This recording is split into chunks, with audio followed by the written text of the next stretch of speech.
Ada zaman akhir, orang secara lahiriah melakukan ibadahnya, tetapi mereka memungkiri kekuatannya, dan kekuatan adalah Allah. Mereka memungkiri Allah di dalam kehidupannya, walaupun secara lahiriah mereka beribadah. Where are you from the side of the cross? Di sisi mana saudara berada terhadap salib Kristus? Ada satu hal yang sering orang katakan di dalam hidup ini, saudara-saudara, yaitu kita harus hidup dengan fakta. Tapi saya ingin katakan, kita tidak hidup semata-mata dengan fakta. Kita hidup dari persepsi kita terhadap fakta itu. Cara pandang kita terhadap fakta itu. Itu yang membuat bagaimana hidup kita jadinya. Saya tidak tahu berapa banyak saudara kenal seorang wanita yang bernama Helen Keller. Dia adalah seorang yang menjadi aktivis dari orang-orang yang cacat, ya, disabled. Dan dia lahir di Alabama, di Amerika. Umur 19 bulan, dia menderita penyakit demi penyakit yang terus beruntun, sampai dia kehilangan 2 indera yang paling berharga. Satu, dia kehilangan indera penglihatan, satu lagi indera pendengaran. Jadi dia menjadi buta dan tuli. Saudara bisa bayangkan anak umur 19 bulan, nggak bisa lihat, nggak bisa mendengar. Tetapi pada waktu umur 7 tahun, dia bertemu dengan seorang yang menjadi gurunya saudaraku, untuk sekian tahun yang cukup lama. Namanya Anne Sullivan. Dan guru dia mengajari dia sehingga dia mulai bisa berkomunikasi. Dan saudara tahu, luar biasa. Helen Keller, seorang yang buta dan seorang yang tuli, dia menulis 14 buku. 14 buku. Dan menulis ratusan esai, ratusan speeches, pidato. Jadi orang yang sangat terkenal. Tetapi yang saya ingin sampaikan kepada saudara malam ini adalah salah satu kutipan dari apa yang disampaikan Helen Keller. Yang ini boleh menjadi satu renungan buat kita semua. Dia berkata begini, the only thing worse than being blind, satu-satunya yang lebih buruk daripada buta, buta itu benar-benar enggak enak. Buta itu benar-benar menyedihkan, buta itu benar-benar tragis. Tapi ada lebih tragis daripada buta, yaitu apa? Having sight but no vision. Punya mata untuk melihat tapi tidak mengerti apa yang dilihat, tidak bisa dilihat. Dwi tidak bisa melihat makna daripada lukisan yang diberikan oleh bapaknya. Tetapi waktu dia terus melihat dan waktu dia mendengar, memperhatikan apa yang disampaikan oleh seniman yang mengerti arti lukisan itu. Dia pelan-pelan bisa melihat dan waktu dia melihat, sikapnya berubah, hidupnya berubah. Dia sekarang mengerti lukisan itu suatu yang indah. Saudara-saudara, betapa pentingnya kita bisa melihat sesuatu yang sepintas kita lihat nggak ada nilainya, nggak ada harganya, tapi kemudian kita bisa menemukan sesuatu yang indah. Nah, cerita seperti itu ada dalam Alkitab. Dan cerita ini, saudaraku, bukan hanya melihat sesuatu yang indah, tapi sesuatu yang mengubah kehidupan yang bukan sementara tapi bernilai kekal. Saya ajak kita sama-sama membaca dari Injil Lukas pasal yang ke-23. Ayat yang ke-32 sampai 43. Nah, kita akan baca, saudaraku, saya tampilkan di screen memudahkan saudara, tapi kalau saudara bawa Alkitab silakan baca di Alkitab saudara. Dikatakan demikian, ketika mereka sampai di tempat yang bernama Tengkorak, ini adalah kisah daripada penyaliban Tuhan Yesus. Mereka menyalibkan Yesus di situ dan juga kedua orang penjahat itu. Nah, saya mau sampaikan dulu sedikit pada saudaraku, di dalam bahasa Indonesia pakai kata penjahat, nanti Injil yang lain pakai kata penyamun. Okay. Bahasa Inggris saudaraku pakai 4 istilah yang berbeda dari beberapa translate berbeda. Ada yang menyebut paling umum, paling generik itu kriminal. Oke. Tapi kriminal itu saudara-saudara sesuatu yang generik ya. Kriminal itu bisa mulai dari melakukan perbuatan kriminal yang ringan, yang saudaraku ya kriminal tetap kriminal, tapi ada kriminal yang berat bukan? Oke. Nah, tetapi ada terjemahan bahasa yang lain pakai kata bukan hanya kriminal, tapi pakai kata robber, perampok. Nah, kalau kriminal, saudaraku, itu umum, ya pencuri, saudaraku, dengan perampok beda. Tapi terjemahan lain ada pakai lagi, istilah lain lagi namanya rebels. Itu pemberontak, ya teroris, saudara-saudara. Nah, ada terjemahan yang lain pakai kata bandit. Ya, bandit itu saudaraku benar-benar orang yang bukan hanya mencuri tetapi seringkali melukai bahkan membunuh korbannya. Jadi ada dua orang disalibkan bersama dengan Tuhan Yesus di situ. Nah, mengapa demikian? Sebab penyaliban adalah eksekusi hukuman mati dari Kekaisaran Romawi hanya untuk orang-orang yang dianggap melakukan pelanggaran yang super berat. Bahasa Inggrisnya capital crime. Dan mengapa Tuhan Yesus disalibkan? Karena tuntutan daripada orang-orang Yahudi. Imam-imam kepala yang menghasut orang untuk berteriak, salibkan dia, salibkan dia. Kita lanjutkan. Yang seorang di sebelah kanannya dan yang lain di sebelah kirinya. Ayat berikutnya, Yesus berkata, ya Bapa, ampunilah mereka sebab mereka tidak tahu apa yang mereka perbuat. Dan mereka membuang undi untuk membagi pakaiannya. Ya, ini tentara-tentara yang berjaga-jaga di sekeliling salib Tuhan Yesus. Orang banyak berdiri di situ dan melihat semuanya. Pemimpin-pemimpin mengejek dia, katanya. Orang lain ia selamatkan. Biarlah sekarang ia menyelamatkan dirinya sendiri. Jika ia adalah Mesias, orang yang dipilih oleh Allah. Juga prajurit-prajurit mengolok-ngolokkan dia. Mereka mengunjukkan anggur asam kepadanya dan berkata, jika engkau adalah raja orang Yahudi, selamatkanlah dirimu. Ada juga tulisan di atas kepalanya, inilah raja orang Yahudi. Seorang dari penjahat yang digantung, disalibkan itu menghujat dia, katanya, bukankah engkau adalah Kristus atau Mesias? Selamatkanlah dirimu dan kami juga. Tetapi yang seorang menegur dia, jadi orang satunya, katanya, tidakkah engkau takut juga? Tidakkah engkau takut? Tidak juga kepada Allah. Tidakkah engkau takut kepada Allah? Sedangkan engkau menerima hukuman yang sama. Kita memang selayaknya dihukum sebab kita menerima yang sepantas, setimpal dengan perbuatan kita. Tetapi orang ini tidak berbuat sesuatu yang salah. Yesus tidak berbuat sesuatu yang salah. Lalu ia berkata, penjahat yang satu ini berkata kepada Tuhan Yesus, Yesus ingatlah aku, apabila engkau datang sebagai raja. Dan Yesus berkata kepadanya, aku berkata kepadamu, sesungguhnya hari ini juga engkau bersama-sama dengan aku di Firdaus.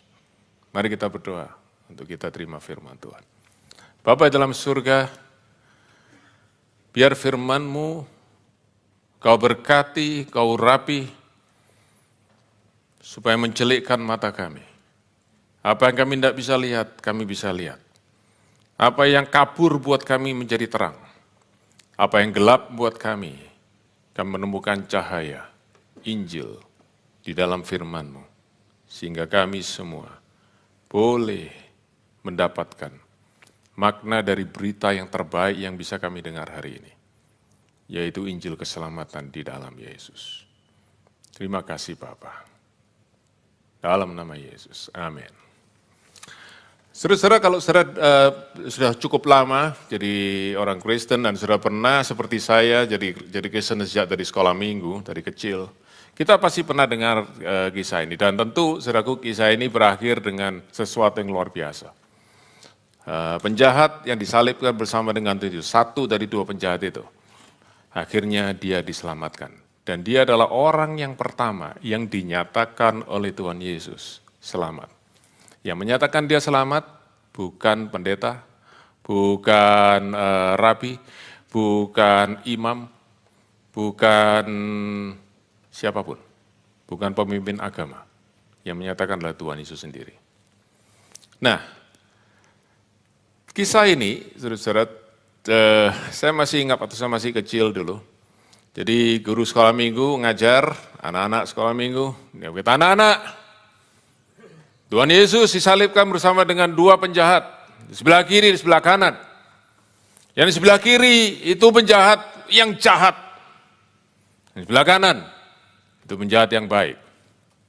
Di akhir cerita itu, penjahat yang sebelah kiri, akhirnya dia mati dan dia akan masuk neraka. Tapi penjahat yang sebelah kanan yang baik, dia diselamatkan dan masuk surga. Jadi anak-anak, siapa di antara kamu yang mau jadi penjahat yang baik? Angkat tangan. Anak-anak mulai, gimana ya? Jadi orang baik ya mau, tapi jadi penjahat yang baik, gimana ya penjahat yang baik gitu ya? Oke, saudara. Nah, kita mesti tahu, saudara-saudara, kalau orang ini disebut sebagai penjahat yang baik, apakah dia memang orang yang baik? Satu hal yang pasti, kalau dia orang baik, dia tidak akan tergantung di atas kayu salib. Jadi dia bukan orang baik. Dia, saudaraku, penjahat yang benar-benar jahat, bukan hanya penjahat, tapi penjahat yang benar-benar jahat. Dan supaya kita tahu, saudaraku, apa yang terjadi di dalam kisah ini, maka kita mesti membaca dalam Injil yang lain supaya kita tahu, saudaraku, apa yang terjadi sebenarnya di situ, bagaimana urutannya. Sebab kalau kita baca, kita baru bisa tahu. Ada sesuatu yang terjadi di dalam diri orang ini. Dan saudara-saudara, sesuatu mujizat yang luar biasa, dan saya berdoa, saudara alami mujizat itu di dalam kehidupan saudara. Kita baca dalam Injil Matius pasal yang ke-27, ayat 35 sampai dengan 44. Nah, saya bacakan untuk saudara. Oke, saudara ikuti ya, di Alkitab saudara, atau ikuti di screen, saya bacakan. Kemudian mereka menyalibkan dia dan membagi-bagikan pakaiannya dengan undian. Sama ya, dengan Injil Lukas. Setelah itu mereka duduk menjaga dia di sana. Ini prajurit-prajurit Romawi yang menyalibkan Tuhan Yesus. Di atas kepalanya mereka memasang tulisan mengenai tuduhan terhadapnya. Jadi saudaraku, di atas kepala dari orang disalibkan itu harus ada tulisan yang menunjukkan inilah kesalahan yang dia lakukan sehingga dia itu harus disalibkan. Oke. Nah, apa tulisannya? Inilah Yesus, Raja orang Yahudi.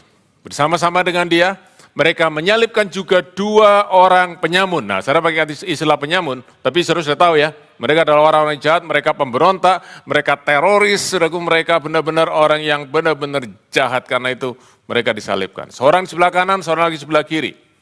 Orang-orang yang lewat di situ menggeleng-gelengkan kepala dan menghina Yesus. Mereka berkata, kau yang mau merobohkan rumah Allah dan membangunnya dalam 3 hari. Kalau kau anak Allah, turunlah dari salib itu dan selamatkan dirimu.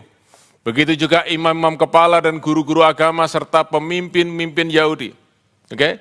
Jadi orang banyak menghina Tuhan Yesus.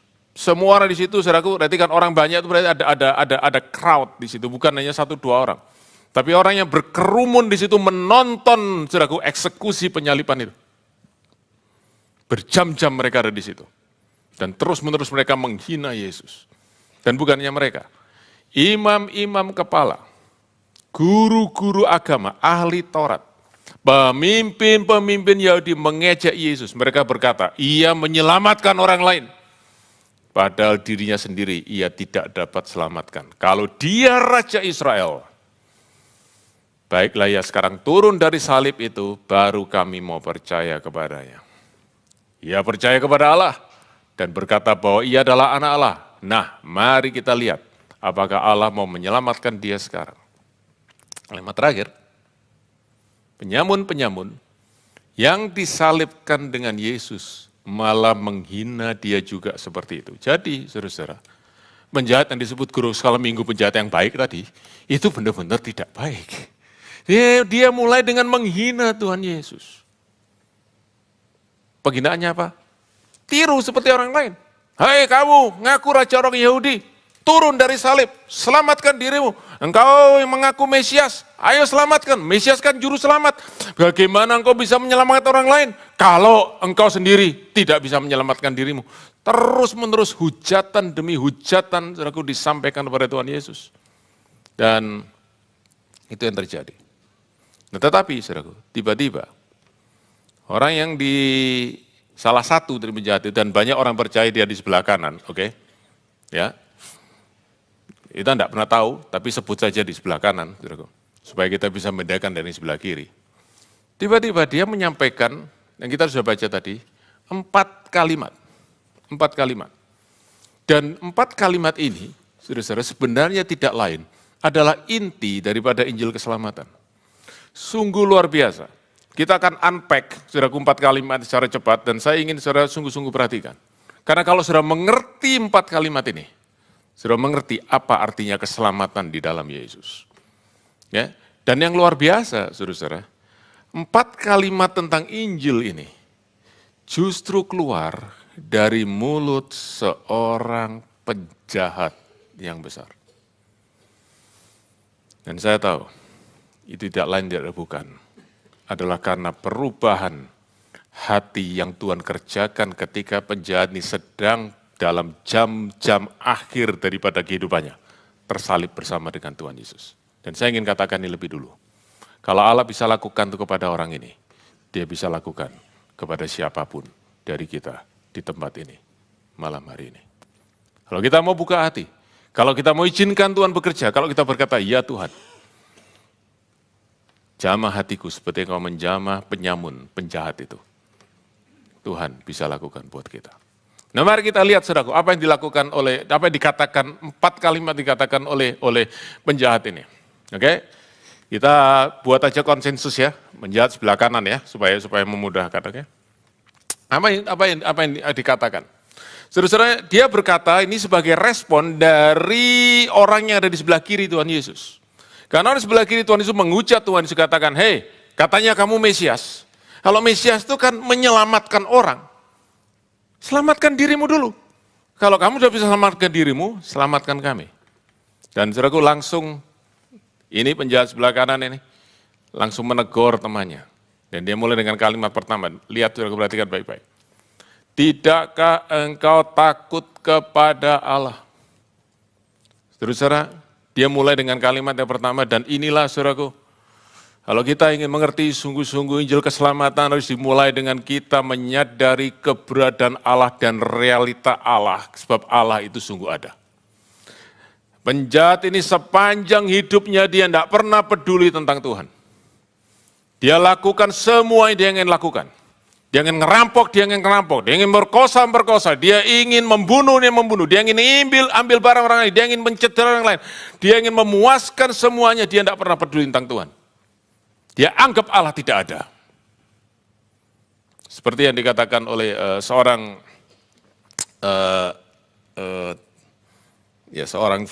filsuf Kristen, nama G.K. Chesterton. Dia berkata, if God does not exist, everything is permissible. Dan terus saudara, orang ini tiba-tiba bisa berkata, ada Allah. Tapi bukan hanya ada Allah, tapi katakan, tidakkah engkau takut kepada Allah? Apa yang dia takuti tentang Allah?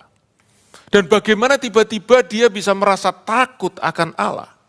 Saudara-saudara dengar baik-baik, ikuti. Sebab disinilah saudaraku ada sesuatu yang luar biasa yang terjadi pada orang ini.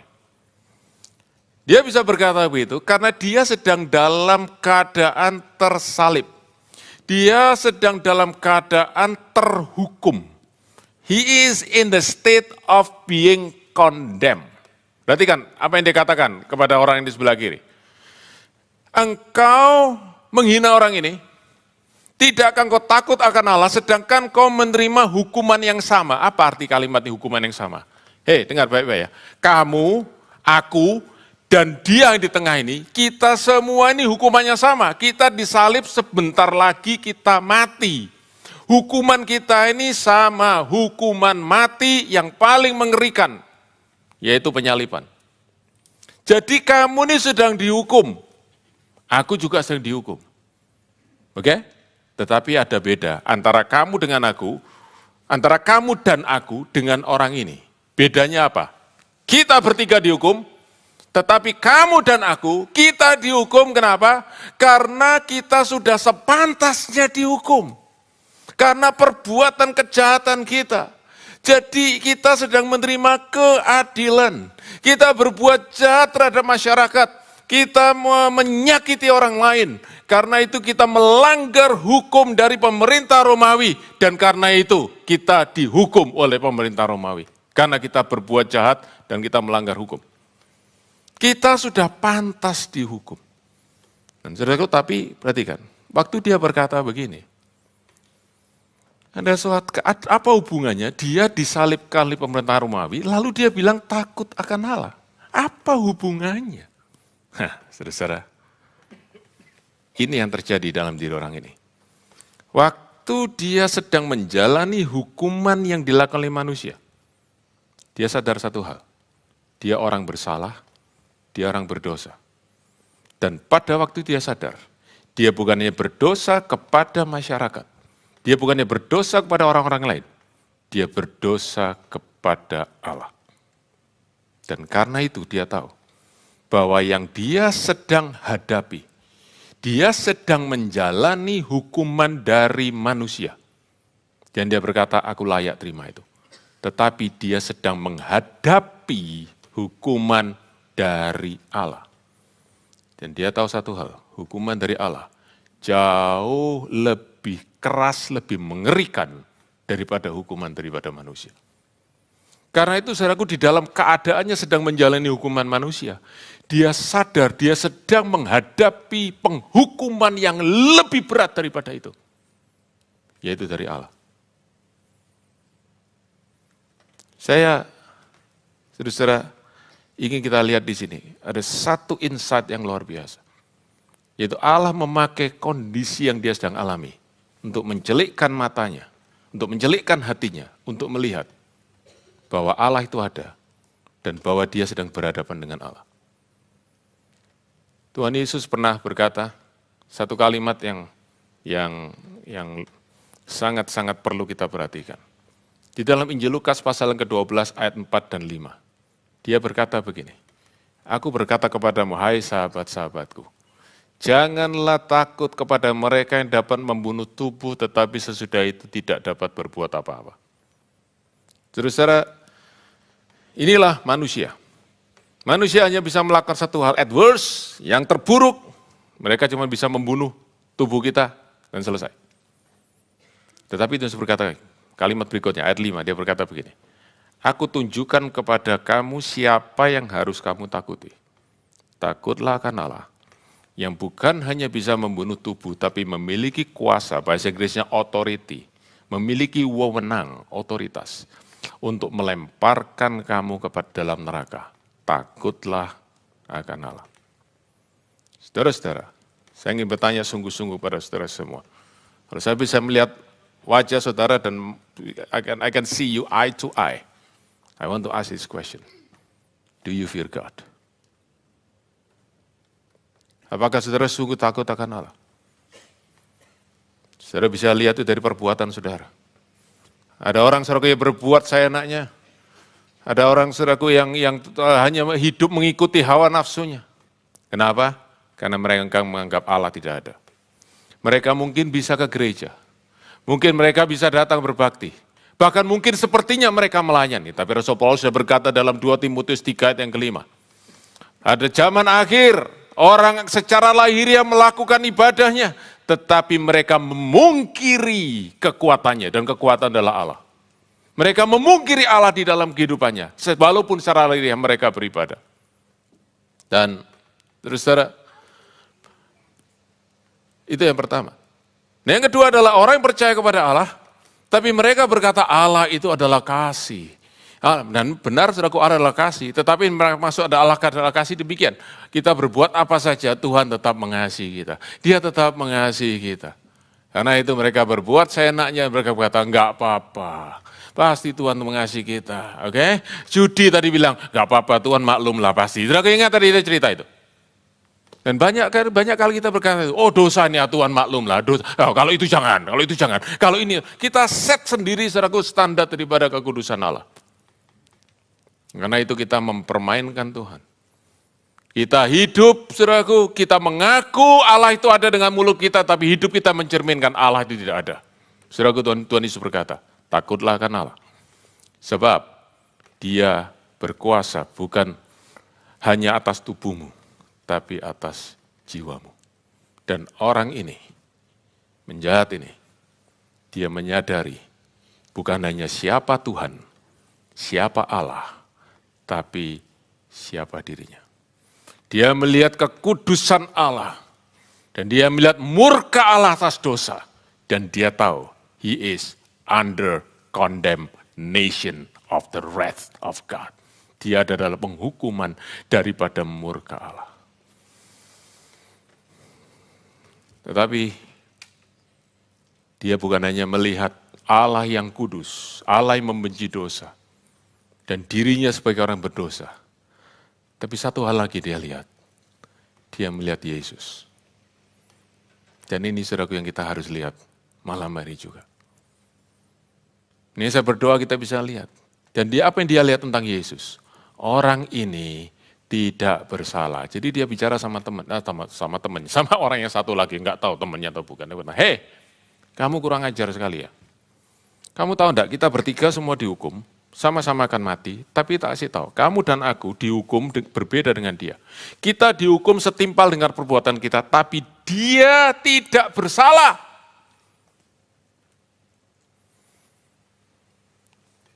Saudara, saya dari kecil sudah baca kisah ini, saya pernah khotbah kisah ini. Tapi saya bersyukur pada Tuhan waktu Tuhan bawa saya renungkan kisah ini sekali lagi. Dia mengajak, dia membimbing saya. Terus saya merenungkan sungguh-sungguh. Dari mana orang ini tahu Yesus itu tidak bersalah? Sebab apa, saudaraku? Tidak pernah terjadi di dalam kehidupan masyarakat pada waktu itu. Orangnya tidak bersalah, saudaraku, disalibkan, enggak ada cerita seperti itu. Semua orang yang tidak bersalah mungkin bisa dimasukkan penjara. Tapi sampai disalibkan, saudaraku, oh itu perlu bukti yang benar-benar bahwa dia itu benar-benar orang bersalah.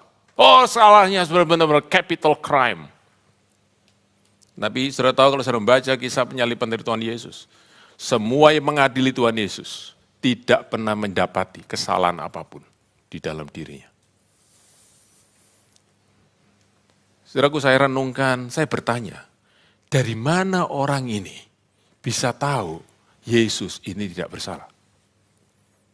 Apa malaikat ada tulisan di langit? No, saya yakin tidak. Saya yakin Tuhan tidak bekerja lewat itu. Tapi Tuhan bekerja lewat cara yang lain.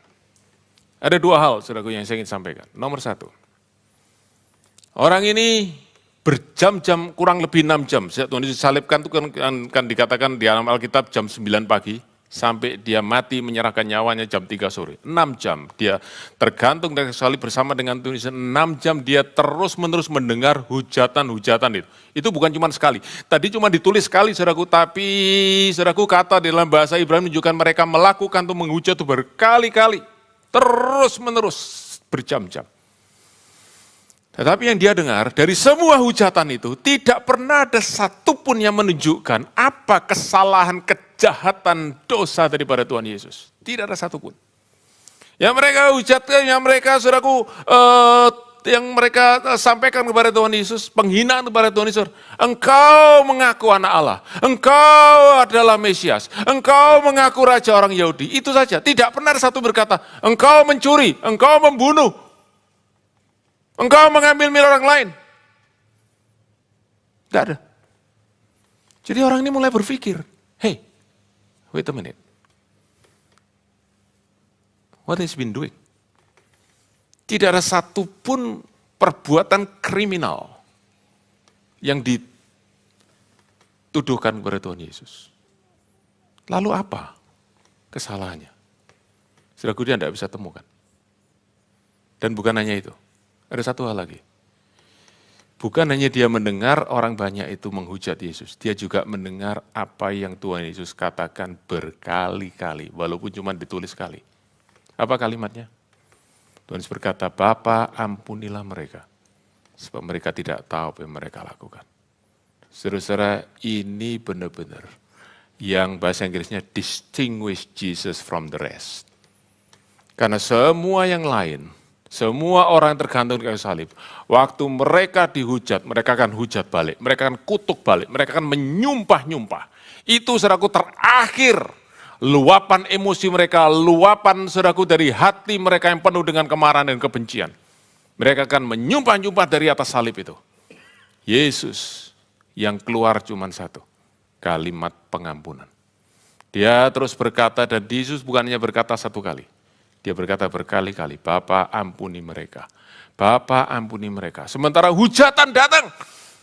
Hei engkau katakanlah turun, ayo turun. Bisa turun dia? Tidak bisa. Jawaban daripada Yesus, Bapa ampuni mereka. Bapa ampuni mereka. penjahat ini lihat, hei, aku belum pernah lihat seperti ini. Aku belum pernah mendapati orang seperti ini. Orang ini pasti orang yang tidak bersalah. Dia pasti orang benar. Aku tidak mendengar satu pun kesalahan yang dia lakukan. Bahkan dia meminta pengampunan untuk orang-orang yang menghujat dia. Dia sampai kesimpulan, orang ini tidak bersalah. Tetapi, saudara-saudara, dari kesimpulan itu muncullah satu pertanyaan yang paling penting. Kalau dia tidak bersalah dan aku yakin dia tidak bersalah, mengapa dia disalibkan? Untuk apa dia disalibkan? Apa alasannya dia disalibkan? Orang baik seperti ini, kok disalibkan? Kenapa? Orang benar seperti ini, kok disalibkan? Kenapa? Saudara-saudara, disitulah dia mulai bertanya dan disitulah, saudara-saudara, Tuhan mulai bekerja. Allah mulai bekerja. Allah memakai ucapan-ucapan yang disampaikan orang ini sebagai penghinaan untuk memberitahu kepada orang ini siapa Yesus. Saudara lihat, salah satu hujatan yang disampaikan adalah ia mengaku dirinya Mesias. Katanya dia Mesias adalah juru selamat, dia menyelamatkan orang lain. Dirinya sendiri aja dia tidak bisa selamatkan. Saudaraku, itu penghinaan yang luar biasa, betul? Tetapi, saudaraku, penghinaan itu, ini saya pakai bahasa Inggris ya, that insult, God turned that insult into revelation for this person. Tuhan merubah penghinaan itu menjadi pewahyuan buat orang ini. Dia mulai tahu, ini juru selamat. Ini juru selamat. Dan kalau dia juru selamat, maka kalau dia mati, pasti dia bukan mati untuk kesalahannya sendiri. Pasti dia mati untuk kesalahanku. Dia juru selamat. Yesus Savior. Saudara-saudara, saya berdoa supaya Tuhan bekerja dalam hati saudara semua. Saudara terus dengar firman Tuhan. Saudara itu dengar pesan daripada Tuhan. Datang ke gereja, sungguh-sungguh dengar. Tuhan bisa pakai itu untuk menjelikkan mata di saudara, untuk melihat siapa Yesus. Tetapi saya juga percaya, saudara tinggal di lingkungan yang menentang Tuhan, yang tidak percaya kepada Tuhan, bahkan yang menghina Tuhan. Mereka mengolok-ngolok, Tuhan juga bisa pakai itu untuk memberitahu kepada di dalam hati kita siapa Yesus sebenarnya. Saudaraku, sesuatu yang tidak mungkin bisa membawa orang pada pertobatan, Allah bisa pakai itu. Sebab waktu orang berkata, apakah engkau benar Mesias? Itu justru mereka berkata yang benar tentang Tuhan. Dia adalah Mesias. Luar biasa Allah kita. Dan waktu saudaraku orang ini mulai tahu bahwa dia tidak bersalah, tetapi dia disalibkan karena dia adalah orang yang mati, juru selamat yang mati untuk menebus dosanya. Dia langsung datang dan dia panggil namanya Yesus. Dia sudah selesai bicara kepada temannya, kepada penjahat yang satunya. Saya bicara kepada Yesus. Yesus. Dia panggil nama Yesus. Tetapi saudara hari ini kan sering panggil nama Yesus. Kita nyanyi lagu Yesus, kita doa dalam nama Yesus. Nama Yesus itu saudaraku terus sebut. Tapi waktu dia panggil nama Yesus ini, saudaraku ya, yang ada di atas kepala Tuhan Yesus. Apa artinya?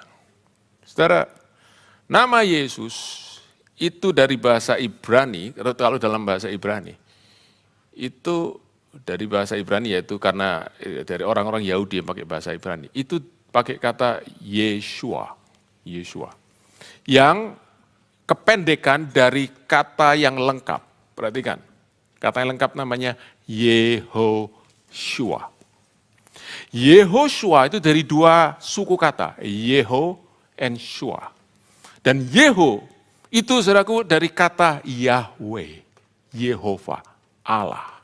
Itu adalah nama Allah, Yahweh. Shua artinya save, selamatkan. Jadi Yehoshua artinya God who save. Itu sebabnya waktu malaikat Gabriel datang kepada Yusuf di dalam mimpi, waktu dia lagi mikir mau menceraikan Maria dengan diam-diam karena dia tidak tahu bagaimana Maria tiba-tiba bisa hamil, dan Maria hamil daripada Roh Kudus, mengandung Yesus daripada pekerjaan Roh Kudus. Malaikat datang berkata kepada Yusuf, Yusuf jangan takut mengambil Maria menjadi istrimu sebab bayi kandungannya itu bukan perzinahan. Itu adalah pekerjaan Roh Kudus dan dia akan melahirkan seorang laki-laki dan engkau menamai dia Yeshua. Sebab dialah yang akan menyelamatkan umatnya dari dosa. Waktu orang ini berseru, dia panggil nama Yesus, dia bukannya panggil label Yesus, bukannya panggil nama, tapi dia panggil identitas daripada Yesus. God who save. Sebab dia tahu, dia adalah orang yang tersalib, bukan karena kesalahannya, tapi karena dia menanggung kesalahan orang lain. Dia adalah Mesias yang mati untuk dosa orang lain. Dan waktu dia panggil nama Yesus, dia sebut satu lagi, siapa Yesus, identitas daripada Yesus. Dia berkata gini, apabila engkau datang, ingat aku bilang kau datang sebagai Raja.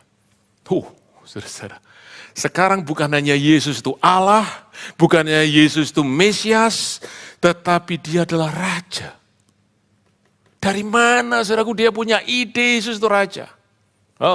Dari mana, saudaraku? Lagi-lagi Allah memakai semua yang dipakai untuk menentang Yesus, dipakai untuk memberikan pewahyuan tentang siapa Yesus. Dia mendengar orang yang mengejek berkata, engkau Raja orang Yahudi, engkau Raja, tunjukkan kuasamu, turun dari salib. Bahkan saudaraku, dia melihat saudaraku tulisan yang menjadi tanda penghukuman, tuduhan, inilah kesalahan daripada orang ini. Dia melihat itu dan Allah celikkan mata hatinya. Dia berkata, He is the King. Dia ini Raja. Dan bukan hanya Raja orang Yahudi. Dia Raja segala Raja. Mengapa? Sebab dia berkata gini, apabila engkau datang sebagai Raja. Artinya begini, aku tahu satu kali engkau akan datang sebagai Raja. Saudara-saudara, berapa banyak saudara percaya sungguh-sungguh Tuhan Yesus akan datang kembali? Dan dia datang kembali sebagai apa? Kembali sebagai Raja. Saudara-saudara, orang ini sudah mendapatkan pewahyuan namanya, kalau di dalam istilah teologi, istilah doktrinal, eskatologi. Siapa yang suka eskatologi? Dia mendapatkan pengertian eskatologi, Yesus akan datang kembali sebagai Raja. Karena dia berkata, Yesus, engkau akan datang kembali sebagai Raja dan kerajaanmu adalah kerajaan kekal, kerajaan terakhir, semua kerajaan lain akan berlalu, kerajaan kekal dan engkau adalah Raja, engkau adalah Raja yang kekal. You are the eternal King. Apa artinya itu? Sekarang engkau akan mati, tetapi engkau akan datang sebagai Raja, artinya engkau akan bangkit kembali. Saudaraku, bagaimana seorang penjahat bisa mengenal begitu kuat. Saya nggak habis, waktu saya renungkan, semakin saya renungkan semakin saudaraku nggak habis pikir. Oh Lord, how can it be? Tapi saya hanya bisa berkata begini, if God can do it to him, He can do it to all of you.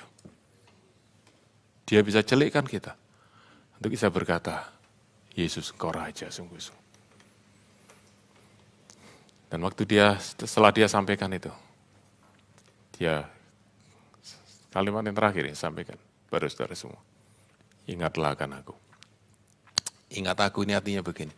Jangan lupa ya, jangan lupa. No.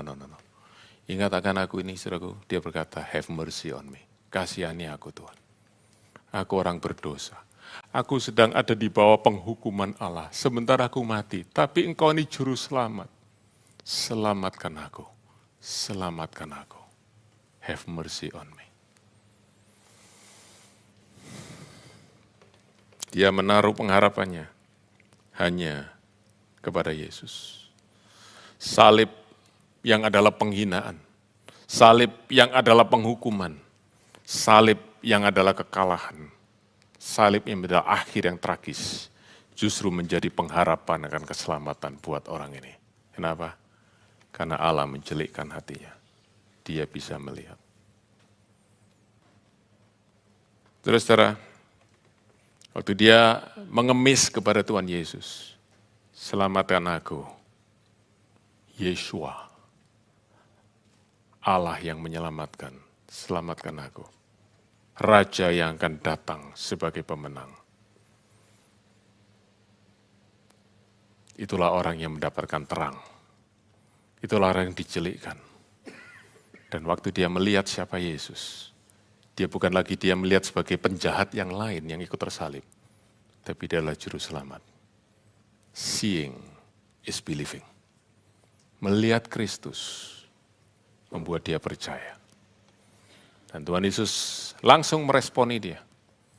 Dia berkata, aku berkata kepadamu, sesungguhnya hari ini. Kata sesungguhnya, kalau saudara punya Alkitab bahasa Inggris, terjemahan pakai kata truly, tapi terjemahan pakai kata verily.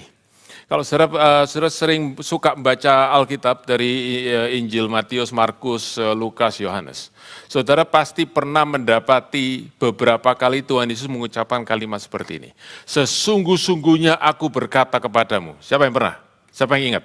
Oke? Apa Tuhan Yesus setiap kali ngomong pakai kalimat itu? Enggak. Enggak. No.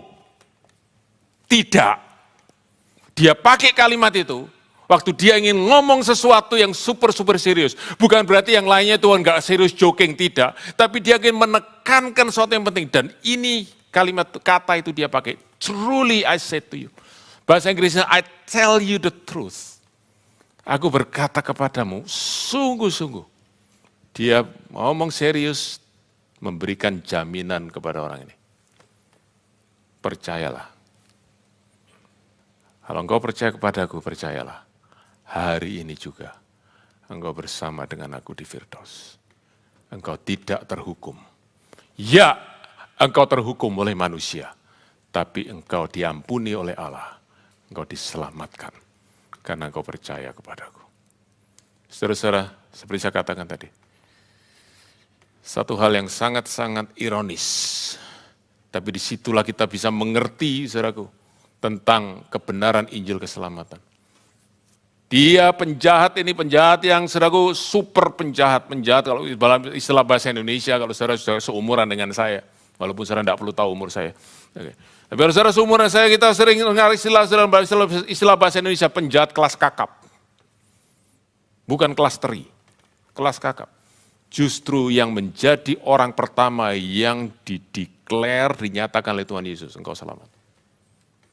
Bukan imam, bukan ahli Taurat, bukan orang-orang Lewi yang bertugas di bait Allah, bukan orang yang kelihatan baik, bukan orang yang punya status tinggi di masyarakat, bukan orang yang dari latar belakang keluarga yang hebat, bukan orang yang kaya, bukan orang yang berpendidikan, tapi justru orang yang paling rendah di masyarakat.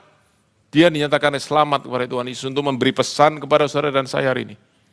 Keselamatan dalam Tuhan, keselamatan dari Allah, tidak tergantung sedikit pun faktor daripada kita. Semuanya tergantung dari kemurahan Allah, kasih karunia Allah. Dia menjadi orang yang diselamatkan, dia diterima oleh Tuhan. Berapa banyak saudara waktu masih kecil, walaupun saudara tetap senang jadi anak kecil, oke. Saya dulu waktu masih kecil pengen cepat besar, saudaraku. Sekarang saya bilang kalau bisa jangan terlalu cepat gitu ya. Terus saudara, berapa banyak saudara dulu waktu kecil pernah dengar cerita atau guru sekolah minggu saudara cerita gini. Nanti di surga itu ada 2 malaikat yang jaga pintu surga. Mereka yang cek dulu siapa yang mau masuk. Mereka yang screening, siapa yang boleh masuk, siapa yang tidak. Siapa pernah? Ada 2 malaikat. Itu mereka ambil cerita itu sebenarnya saudaraku modifikasi dari yang ada di Kejadian pasal 3, yaitu setelah Adam dan Hawa diusir, saudaraku dari Taman Eden, maka Tuhan taruh 2 malaikat dengan kerubium, saudaraku dengan pedang menyala-nyala, orang tidak boleh masuk. Tapi ceritanya begini, setiap kali orang mau masuk surga, mereka ditanya dulu. Oke? Dikasih dulu checkpoint. Kalau lulus semua baru boleh masuk. Nah seandainya itu benar, kalaupun seandainya benar, saudara bisa bayangkan ini penjahat, saudaraku setelah dia mati, saudaraku dia pergi ke pintu surga, dicegat oleh dua malaikat. Hei, mau apa kamu? Saya mau masuk. Sebentar, kamu mau masuk. Sudah berapa lama kamu ke gereja? Belum pernah. Belum pernah. Sudah dibaptis? Belum. Sudah ikut kom? Belum. Sudah bayar perpuluhan? Belum. Perbuatan baik apa yang kamu lakukan? Enggak ada, kalau jahat banyak. Tolong jangan bergurau. Kamu pikir kamu bisa masuk surga? Apa alasanmu kamu pikir kamu bisa masuk surga? Apa yang dia jawab? Dia cuma satu. Raja yang namanya Yesus bilang aku boleh masuk.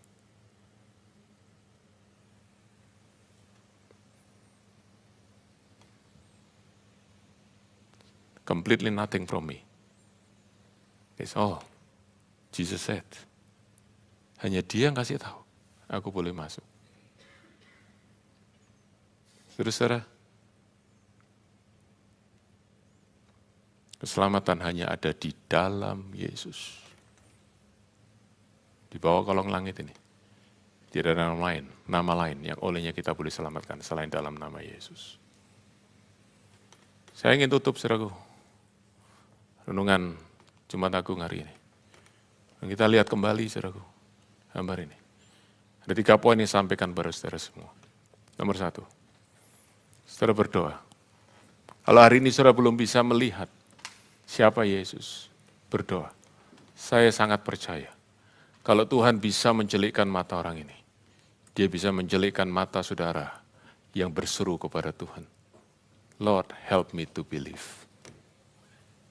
Yang kedua, saudara, sungguh-sungguh satu yang luar biasa.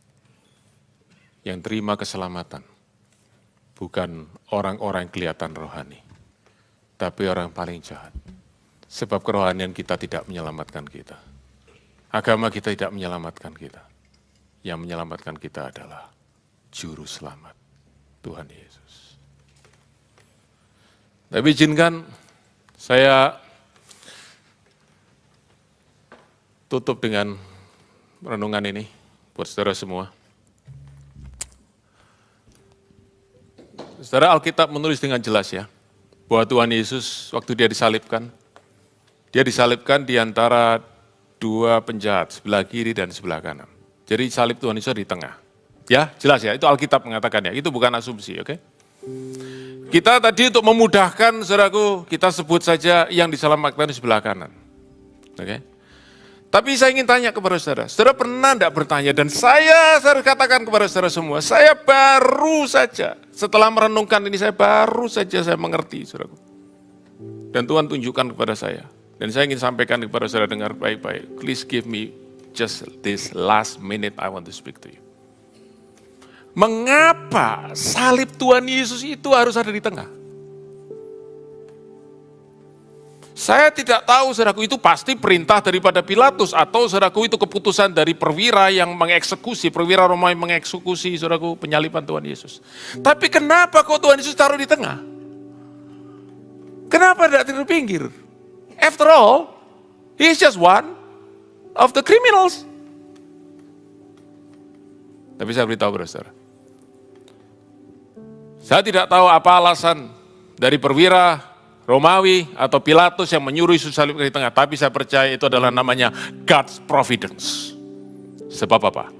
Sebab salib Tuhan Yesus itu membuat pemisahan antara mereka yang selamat dan mereka yang terhukum. Salib di tengah itu adalah juru selamat. Yang menerima juru selamat diselamatkan. Yang menolak, menghujat, menghina, dihukum. My last sentence is this. I pray, saya berdoa, saudara semua ada di sisi yang benar dari salib Kristus? Where are you? Where are you from the side of the cross? Di sisi mana saudara berada terhadap salib Kristus? Saya berdoa, saudara di sisi yang diselamatkan.